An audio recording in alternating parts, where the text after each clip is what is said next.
Welcome to UPSC Civil 360. Today we are going to discuss polity from the Udan magazine of PW Only IAS. इस video का notes के लिए हमारा Telegram channel join करें, link description में है। So let's dive deep into the topic. आज हम भारतीय संविधान के कुछ बहुत ही महत्वपूर्ण हिस्सों पर चर्चा करने वाले हैं। स्पेशल प्रोविजंस यानी कुछ क्षेत्रों और राज्यों के लिए विशेष प्रावधान। बिल्कुल, हम मुख्य रूप से शेड्यूल्ड एंड ट्राइबल एरियाज पर ध्यान केंद्रित करेंगे, जिन्हें कॉन्स्टिट्यूशन के 5th और 6th शेड्यूल के तहत गवर्न किया जाता है। और इसके अलावा हम आर्टिकल 371 के तहत कुछ राज्यों को दिए गए स्पेशल प्रोविजंस को भी समझेंगे। हाँ, बिल्कुल। ठीक है, तो इसे विस्तार से समझते हैं। शुरुआत करते हैं शेड्यूल्ड एंड ट्राइबल एरियाज के संवैधानिक प्रावधानों से।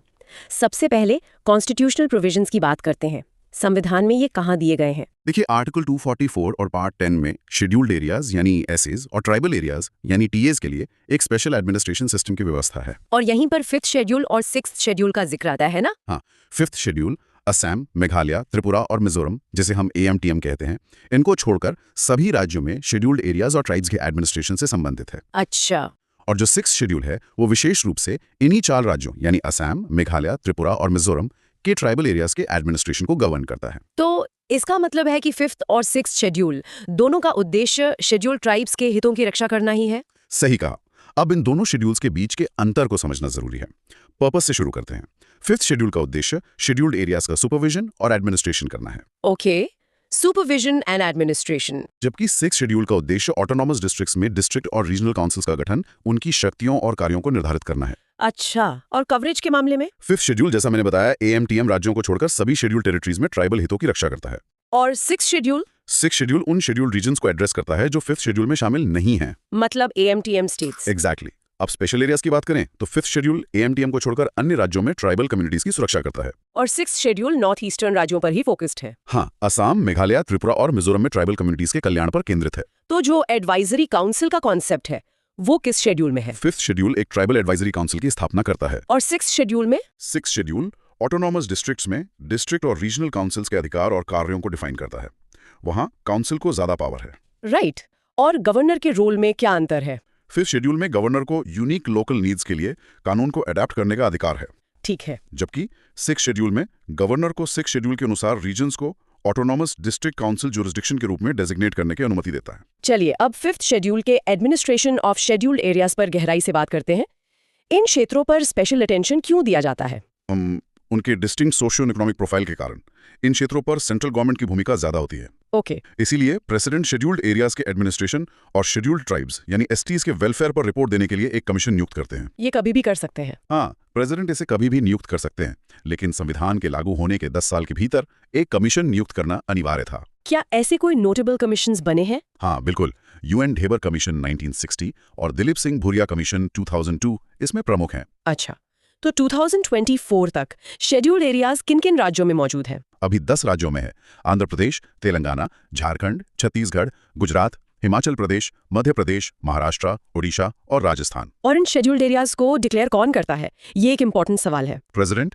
राज्य के गवर्नर से कंसल्ट करने के बाद प्रेसिडेंट शेड्यूल्ड एरियाज को डिक्लेयर, मॉडिफाई या रीडेजिग्नेट कर सकते हैं। एग्जीक्यूटिव पावर के बारे में क्या प्रावधान है? राज्य की एग्जीक्यूटिव पावर शेड्यूल्ड एरियाज तक फैली हुई है, लेकिन गवर्नर के पास स्पेशल अथॉरिटी होती है। स्पेशल अथॉरिटी जैसे गवर्नर को इन क्षेत्रों के एडमिनिस्ट्रेशन पर प्रेसिडेंट को रिपोर्ट देनी होती है। और सेंटर का रोल? सेंटर इन क्षेत्रों के संबंध में राज्यों को डायरेक्टिव्स जारी कर सकता है। पर एक बात है। हाँ, यहाँ सबसे दिलचस्प बात यह है कि 5th शेड्यूल के तहत ऐसा कोई प्रावधान नहीं है जो यूनियन गवर्नमेंट को शेड्यूल्ड एरियाज का टोटल एडमिनिस्ट्रेशन अपने हाथ में लेने की अनुमति दे। अच्छा, ये बहुत इंपॉर्टेंट पॉइंट है। अब ट्राइब्स एडवाइजरी काउंसिल यानी टैक का क्या रोल है? हर उस राज्य में जहां शेड्यूल्ड एरियाज हैं, एक टैक की स्थापना करना अनिवार्य है, जो वेलफेयर मेजर्स पर सलाह देती है। इसमें कितने सदस्य होते हैं? टैक में मैक्सिमम 20 सदस्य होते हैं, जिनमें से 3/4 यानी 3/4 स्टेट लेजिस्लेटिव असेंबली के ST रिप्रेजेंटेटिव्स होते हैं। और अगर किसी स्टेट में शेड्यूल्ड एरियाज ना हो तो प्रेसिडेंट के निर्देश पर उन राज्यों में भी टैक हो सकती है जहां शेड्यूल्ड एरियाज नहीं है। शेड्यूल्ड एरियाज के लिए कानूनों के बारे में क्या नॉर्मल लॉज अप्लाई होते हैं? नहीं, यहाँ गवर्नर का रोल बहुत क्रिटिकल है। गवर्नर ये तय करते हैं कि राज्य या केंद्र के कानून शेड्यूल्ड एरियाज पर लागू होंगे या नहीं, और अगर होंगे तो किन मॉडिफिकेशंस के साथ। तो गवर्नर रेगुलेशंस भी बना सकते हैं? हाँ, गवर्नर शेड्यूल्ड एरियाज के शासन के लिए रेगुलेशंस बना सकते हैं, जिसमें एसटीज के बीच भूमि हस्तांतरण पर प्रतिबंध लगाना भी शामिल है। अच्छा। ये रेगुलेशंस एसटीज के सदस्यों द्वारा या उनके बीच जमीन के ट्रांसफर को रिस्ट्रिक्ट कर सकते हैं, जमीन के अलॉटमेंट को रेगुलेट कर सकते हैं और मनी लेंडिंग के बिजनेस को भी रेगुलेट कर सकते हैं। यहाँ पर एक फेमस कोर्ट जजमेंट भी है, समाथा जजमेंट। हाँ, Samatha versus state of Andhra Pradesh and ऑर्ड्स, जो 1997 का जजमेंट है। उसमें सुप्रीम कोर्ट ने कहा कि माइनिंग के लिए प्राइवेट पार्टीज को ट्राइबल लैंड का ट्रांसफर 5th शेड्यूल के तहत नल एंड वॉइड है। अब 6th शेड्यूल पर आते हैं। ये किन राज्यों के लिए है? 6th शेड्यूल 4 नॉर्थ ईस्टर्न राज्यों असम, मेघालय, त्रिपुरा और मिजोरम यानी AMTM में ट्राइबल एरियाज के एडमिनिस्ट्रेशन से संबंधित है। इस अलग व्यवस्था के पीछे का तर्क क्या है? इसका उद्देश्य इन क्षेत्रों के लोगों की कल्चर, कस्टम्स और सिविलाइजेशंस की रक्षा करना है, जिन्हें अभी भी इन क्षेत्रों के मेजॉरिटीज के साथ असिमिलेट होने की जरूरत समझी गई थी। तो इन राज्यों में कौन से ट्राइबल एरियाज आते हैं? देखिए, असम में आते हैं north Cachar hills district, Karbi Anglong district और बोडोलैंड टेरिटोरियल एरियाज डिस्ट्रिक्ट। और त्रिपुरा में? Tripura tribal areas district. Meghalaya में खासी हिल्स, जैंतिया हिल्स और गारो हिल्स डिस्ट्रिक्ट। ठीक है। और मिजोरम में चकमा डिस्ट्रिक्ट, मारा डिस्ट्रिक्ट और लाई डिस्ट्रिक्ट। तो 6th शेड्यूल के तहत एडमिनिस्ट्रेशन के फीचर्स क्या हैं? इसके कोर में है ऑटोनॉमस डिस्ट्रिक्ट्स यानी एडीज। AMTM राज्यों में ट्राइबल एरियाज को एडीज के रूप में गवर्न किया जाता है, जो स्टेट एग्जीक्यूटिव अथॉरिटी के अधीन होते हैं। इन्हें ऑर्गेनाइज कौन करता है? गवर्नर के पास एडीज को ऑर्गेनाइज, रीऑर्गेनाइज करने की शक्ति होती है। अगर किसी जिले में कई जनजातियां रहती हैं तो उसे ऑटोनॉमस रीजन्स में भी विभाजित किया जा सकता है। और इनमें डिस्ट्रिक्ट काउंसिल्स भी होती हैं, है ना? हाँ, प्रत्येक ऑटोनॉमस डिस्ट्रिक्ट में एक डिस्ट्रिक्ट काउंसिल होती है, जिसमें 30 सदस्य होते हैं। 30 सदस्य होती है। इन डिस्ट्रिक्ट और रीजनल काउंसिल्स की पावर्स और फंक्शंस क्या हैं? इनके पास काफी पावर्स हैं। पहला है लेजिस्लेटिव अथॉरिटी। काउंसिल्स जमीन, जंगल, पानी आदि पर कानून बना सकती हैं, लेकिन इसके लिए गवर्नर की सहमति जरूरी है। और जुडिशियल पावर्स? हाँ, जुडिशियल अथॉरिटी भी है। काउंसिल्स ट्राइबल डिस्प्यूट्स के निपटारे के लिए विलेज काउंसिल्स ये कोर्ट स्थापित कर सकती हैं, जिनका ओवरसाइट गवर्नर के निर्देशानुसार हाई कोर्ट्स द्वारा किया जाता है। अच्छा, एडमिनिस्ट्रेटिव फंक्शंस भी होंगे? बिल्कुल। Councils primary schools, dispensaries, markets, ferries और रोड्स का प्रबंधन करती हैं। वो गवर्नर की मंजूरी से नॉन ट्राइबल्स द्वारा मनी लेंडिंग और ट्रेडिंग को भी रेगुलेट कर सकती हैं। और रेवेन्यू पावर्स भी हैं। काउंसिल्स लैंड रेवेन्यू का असेसमेंट और कलेक्शन कर सकती हैं और कुछ स्पेसिफिक टैक्सेस भी लगा सकती हैं। सेंट्रल और स्टेट लॉज इन क्षेत्रों में कैसे लागू होते हैं? सेंट्रल या स्टेट एक्ट्स ऑटोनॉमस डिस्ट्रिक्ट्स या रीजन्स में मॉडिफिकेशंस या एक्सेप्शंस के साथ लागू होते हैं। इसमें प्रेसिडेंट और गवर्नर का क्या रोल है? असम में गवर्नर सेंट्रल और स्टेट दोनों एक्ट्स पर निर्णय लेते हैं। और बाकी 3 राज्यों में? मेघालय, त्रिपुरा और मिजोरम में प्रेसिडेंट सेंट्रल एक्ट्स पर और गवर्नर स्टेट एक्ट्स पर निर्णय लेते हैं। क्या इन काउंसिल्स को डिसॉल्व किया जा सकता है? हाँ, गवर्नर ऑटोनॉमस रीजन्स के एडमिनिस्ट्रेशन की समीक्षा के लिए एक कमीशन नियुक्त कर सकते हैं और उसकी सिफारिशों के आधार पर डिस्ट्रिक्ट या रीजनल काउंसिल्स को डिसॉल्व कर सकते हैं। यहाँ एक बहुत ही दिलचस्प पॉइंट है, autonomy watched from above. 6th schedule क्षेत्रों में शक्तिशाली डिस्ट्रिक्ट और रीजनल काउंसिल्स भी ओवरसाइट से परे नहीं हैं। अगर पब्लिक ऑर्डर या नेशनल सिक्योरिटी को खतरा हो तो गवर्नर उनके कानूनों को सस्पेंड या कैंसिल कर सकते हैं। तो ये एक रिमाइंडर है। हाँ, ये एक शांत अनुमारक है कि ऑटोनॉमी मौजूद है, लेकिन हमेशा संविधान की सुरक्षा रेखाओं के भीतर। अब बात करते हैं कुछ राज्यों के लिए स्पेशल प्रोविजंस की। क्या ये संविधान में शुरू से थे? नहीं, मूल रूप से संविधान में इन राज्यों के लिए कोई विशेष प्रावधान नहीं थे। इन्हें राज्यों के पुनर्गठन या यूनियन टेरिटोरीज को राज्य का दर्जा देने के संदर्भ में किए गए विभिन्न संशोधनों द्वारा शामिल किया गया है। ये प्रावधान किन आर्टिकल्स में है? ये स्पेशल प्रोविजंस आर्टिकल 371 से 371J पार्ट 21 में दिए गए हैं। और कितने राज्यों पर लागू होते हैं? ये 12 राज्यों पर लागू होते हैं। महाराष्ट्र, गुजरात, नागालैंड, असम, मणिपुर, आंध्र प्रदेश, तेलंगाना, सिक्किम, मिजोरम, अरुणाचल प्रदेश, गोवा और कर्नाटक। इनके पीछे ऑब्जेक्टिव्स क्या हैं? इनके 4 मुख्य उद्देश्य हैं।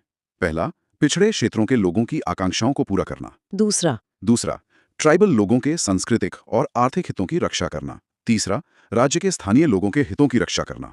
और चौथा, राज्य के कुछ हिस्सों में डिस्टर्ब्ड लॉ एंड ऑर्डर की स्थिति से निपटना। चलिए, अब आर्टिकल 371 के तहत दिए गए प्रावधानों को एक एक करके देखते हैं।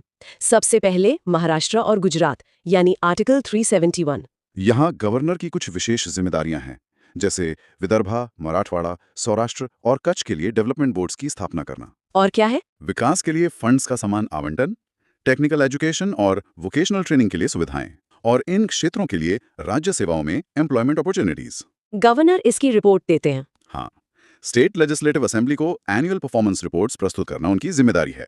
अगला है Nagaland, article 371A। Article 371A को 13th अमेंडमेंट 1962 द्वारा जोड़ा गया था। नागालैंड को 1963 में स्टेट ऑफ नागालैंड एक्ट 1962 के माध्यम से राज्य का दर्जा दिया गया था। यहाँ गवर्नर की क्या स्पेशल भूमिका है? जब तक डिस्टर्बेंसेस समाप्त नहीं हो जाती, लॉ एंड ऑर्डर बनाए रखने में गवर्नर की विशेष भूमिका है। इस संबंध में गवर्नर का निर्णय अंतिम होता है। अच्छा। गवर्नर की ये विशेष जिम्मेदारी तब समाप्त हो जाएगी जब प्रेसिडेंट ऐसा निर्देश देंगे। और फंड्स के मामले में? सेंट्रल फंड्स को डिमांड फॉर ग्रांट्स में शामिल किया जाना चाहिए। तुएसांग डिस्ट्रिक्ट के लिए भी कुछ स्पेशल है? हाँ, 35 सदस्यों वाली एक रीजनल काउंसिल और 10 वर्षों के लिए गवर्नर के एडमिनिस्ट्रेशन के तहत स्पेशल प्रोविजंस। इसमें सबसे इंपॉर्टेंट पॉइंट क्या है? सबसे इंपॉर्टेंट ये है कि नागा कस्टमरी लॉ, उनके धार्मिक और सामाजिक प्रथाओं, सिविल और क्रिमिनल जस्टिस के एडमिनिस्ट्रेशन और जमीन के ट्रांसफर से संबंधित संसद के अधिनियम तब तक लागू नहीं होंगे जब तक कि राज्य विधानसभा ऐसा निर्णय न ले। यहाँ एक और दिलचस्प तथ्य है। When an agreement became the constitution. हाँ, आर्टिकल 371A को नागा पीपल्स कन्वेंशन के साथ हुए 16 पॉइंट एग्रीमेंट 1960 का सम्मान करने के लिए संविधान में लिखा गया था, जिससे एक शांति समझौता संवैधानिक कानून बन गया और 1963 में नागालैंड का जन्म हुआ। अब असम आर्टिकल 371B के बारे में बताइए। इसे 22nd अमेंडमेंट द्वारा पेश किया गया था। प्रेसिडेंट ट्राइबल एरियाज के सदस्यों के साथ लेजिस्लेटिव असेंबली की एक कमिटी बना सकते हैं। और मणिपुर आर्टिकल 371C? इसे 27th अमेंडमेंट द्वारा पेश किया गया। प्रेसिडेंट को लेजिस्लेटिव असेंबली में हिल एरियाज के लिए एक कमिटी का प्रावधान करने के लिए अधिकृत किया गया है। इस कमिटी के कामकाज और एनुअल रिपोर्ट्स के लिए गवर्नर की स्पेशल रिस्पॉन्सिबिलिटी है। आंध्र प्रदेश एंड तेलंगाना यानी आर्टिकल 371D एंड 371E के बारे में क्या? आर्टिकल 371D के तहत प्रेसिडेंट को पब्लिक एम्प्लॉयमेंट और एजुकेशन में इक्विटेबल अपॉर्चुनिटीज प्रदान करने का अधिकार है। इसमें सिविल पोस्ट्स के लिए लोकल कैडर्स और एक एडमिनिस्ट्रेटिव ट्राइब्यूनल की स्थापना शामिल है। और 371E? आर्टिकल 371E के तहत पार्लियामेंट आंध्र प्रदेश में एक सेंट्रल यूनिवर्सिटी स्थापित कर सकती है। Sikkim article 371F? इसे 36th अमेंडमेंट 1975 द्वारा जोड़ा गया है। इसके तहत लेजिस्लेटिव असेंबली में कम से कम 30 सदस्य होने चाहिए।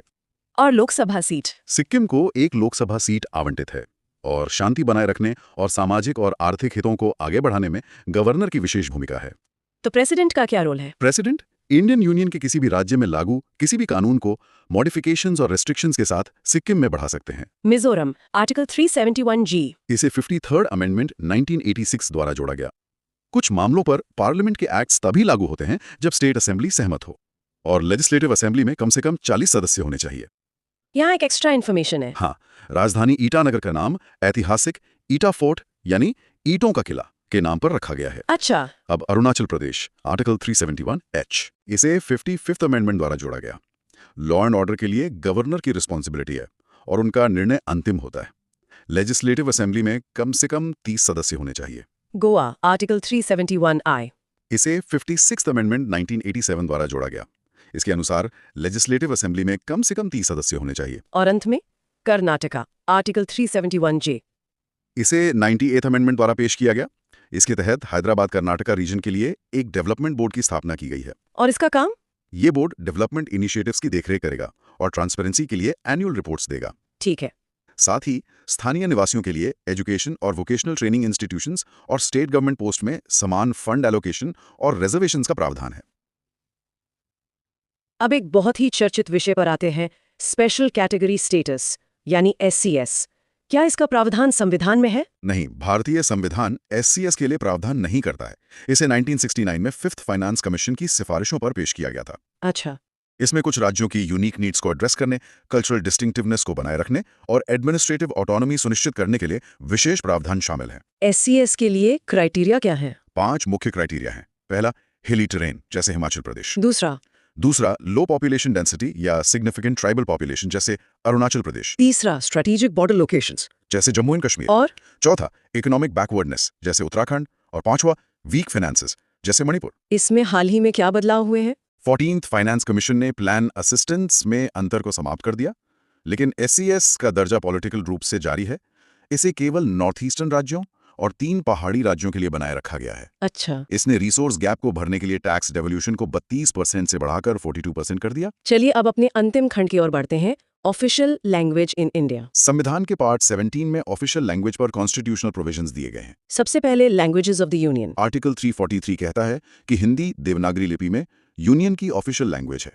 इंग्लिश ऑफिशियल पर्पसेस के लिए जारी है, जिसे पार्लियामेंट द्वारा बढ़ाया जा सकता है। ठीक है। आर्टिकल 344 हिंदी के उपयोग और इंग्लिश पर प्रतिबंधों की सिफारिश करने के लिए एक कमीशन और पार्लियामेंट्री कमेटी का प्रावधान करता है। ये कमीशन कब बनते हैं? प्रेसिडेंट द्वारा नियुक्त कमीशंस हर 5 और 10 साल में हिंदी के उपयोग और इंग्लिश पर प्रतिबंधों की सिफारिश करते हैं। ठीक है। ऑफिशियल लैंग्वेजेस एक्ट 1963 ने इंग्लिश का उपयोग जारी रखा। 1967 में इसमें संशोधन कर कुछ मामलों में इंग्लिश और हिंदी को अनिवार्य कर दिया गया। की कमीशन कौन से हैं? बीजी खेर कमीशन 1955 और जीवी पंत के तहत पार्लियामेंट्री कमेटी 1957। रीजनल लैंग्वेजेस के बारे में क्या? आर्टिकल 345 कहता है कि राज्य अपनी ऑफिशियल लैंग्वेज के रूप में किसी भी भाषा या हिंदी को अपना सकते हैं। और कम्युनिकेशन के लिए? आर्टिकल 346 कहता है कि यूनियन और स्टेट्स के बीच कम्युनिकेशन के लिए इंग्लिश काम करती है। और आर्टिकल 347 के अनुसार प्रेसिडेंट राज्यों में माइनॉरिटी लैंग्वेजेस को मान्यता दे सकते हैं। और जुडिशरी और लीगल टेक्स्ट्स की भाषा? आर्टिकल 348 कहता है कि सभी जुडिशियल प्रोसीडिंग्स और लीगल डॉक्यूमेंट्स के लिए इंग्लिश का उपयोग होगा। इसमें कोई बदलाव हो सकता है? आर्टिकल 349 भाषा कानूनों के लिए स्पेशल प्रोसीजर बताता है। प्रेसिडेंट की मंजूरी से हाई कोर्ट्स में राज्य भाषाओं को जजमेंट्स को छोड़कर अधिकृत किया जा सकता है। और सुप्रीम कोर्ट में? पार्लियामेंट ने सुप्रीम कोर्ट में हिंदी के उपयोग को अनिवार्य नहीं किया है। ऑफिशियल लैंग्वेजेस एक्ट 1963 में इस बारे में कुछ है? हाँ, ऑफिशियल डॉक्यूमेंट्स के हिंदी ट्रांसलेशंस को अथॉरिटेटिव माना जाता है। बिल्स के लिए हिंदी ट्रांसलेशंस की आवश्यकता होती है। ठीक है। गवर्नर्स प्रेसिडेंट की पूर्व सहमति से हाई कोर्ट्स में हिंदी को अधिकृत कर सकते हैं, लेकिन इंग्लिश ट्रांसलेशंस के साथ। अच्छा। इस एक्ट के तहत 1976 में parliamentary committee on official language की स्थापना की गई, जिसमें 30 सांसद थे, 20 लोकसभा से और 10 राज्यसभा से। इस कमेटी की अध्यक्षता यूनियन होम मिनिस्टर करते हैं। संविधान में कुछ स्पेशल डायरेक्टिव्स भी हैं? हाँ, आर्टिकल 350 शिकायतों के लिए भाषा, आर्टिकल 350A भाषाई अल्पसंख्यकों के लिए मातृभाषा में शिक्षा, और आर्टिकल 350B भाषाई अल्पसंख्यकों के लिए सेफगार्ड्स की निगरानी के लिए स्पेशल ऑफिसर, और आर्टिकल 351 भारत की सांस्कृतिक विरासत का प्रतिनिधित्व करने के लिए हिंदी को बढ़ावा देना। भाषाओं पर अन्य संवैधानिक प्रावधान कौन से हैं? 8th शेड्यूल, जिसमें 22 ऑफिशियल लैंग्वेजेस की सूची है, क्लासिकल लैंग्वेजेस का 8th शेड्यूल के तहत अलग से उल्लेख नहीं है। और पार्लियामेंट में? आर्टिकल 120 कहता है कि पार्लियामेंट अपना कामकाज हिंदी या इंग्लिश में करती है। सदस्य अनुमति से अपनी मातृभाषा में बोल सकते हैं। ठीक है। आर्टिकल 210 विधायी मामलों में हिंदी, इंग्लिश या राज्य भाषाओं की अनुमति देता है। और आर्टिकल 345 राज्य ऑफिशियल पर्पसेस के लिए एक या अधिक भाषाएं अपना सकते हैं। और अंत में क्लासिकल लैंग्वेज स्टेटस, ये क्या है? क्लासिकल लैंग्वेजेस यानी शास्त्रीय भाषा वो भाषाएं हैं जिनकी गहरी ऐतिहासिक पृष्ठभूमि, समृद्ध साहित्यिक परंपराएं और सांस्कृतिक विरासत है। ये स्टेटस कब शुरू हुआ? ये स्टेटस 2004 में उच्च प्राचीनता और समृद्ध सांस्कृतिक विरासत वाली भाषाओं के लिए स्थापित किया गया था। इसके बेनिफिट्स में स्कॉलर्स के लिए वित्तीय सहायता, पुरस्कार और यूनिवर्सिटी चेयर्स शामिल हैं। कौन सी भाषाएं हैं इस लिस्ट में? तमिल 2004, संस्कृत 2005, तेलुगु 2008, कन्नड़ा 2008, मलयालम 2013, ओडिया 2014। और अक्टूबर 2024 में? हाँ, अक्टूबर 2024 में मराठी, पाली, प्राकृत, असमी और बंगाली को भी हाल ही में क्लासिकल लैंग्वेज लिस्ट में जोड़ा गया है। इसमें हाल ही में कुछ संशोधन भी हुए हैं। हाँ, revised classical language status 2024। Linguistics expert committee ने जुलाई 2024 में क्लासिकल स्टेटस के क्राइटेरिया को रिवाइज किया है। तो अब क्लासिकल लैंग्वेज स्टेटस के लिए नया क्राइटेरिया क्या है? अब 4 मुख्य क्राइटेरिया हैं। पहला, एंशिएंट ओरिजिन यानी शुरुआती ग्रंथों का इतिहास 1500 से 2000 वर्षों तक फैला हो। दूसरा, लिटरेरी हेरिटेज। तीसरा, ओरिजिनलिटी यानी एक विशिष्ट साहित्यिक परंपरा। और चौथा, डिसकंटिन्यूटी यानी क्लासिकल भाषा और उसके मॉडर्न फॉर्म्स के बीच स्पष्ट अलगाव। और newly approved languages. Newly approved classical languages 2024 हैं मराठी, बंगाली, असमीज, पाली और प्राकृत। तो आज हमने संविधान के स्पेशल प्रोविजंस पर एक बहुत ही विस्तृत चर्चा की। हमने देखा कि कैसे 5th और 6th शेड्यूल जनजातीय क्षेत्रों की रक्षा करते हैं और आर्टिकल 371 के तहत विभिन्न राज्यों की यूनिक नीड्स को एड्रेस किया जाता है। बिल्कुल, और ये दिखाता है कि हमारा संविधान कितना फ्लेक्सिबल और इंक्लूसिव है। ये सिर्फ नियमों का एक संग्रह नहीं है, बल्कि भारत की विशाल विविधता को समायोजित करने और संरक्षित करने का एक जीवित दस्तावेज है। So what does this all mean?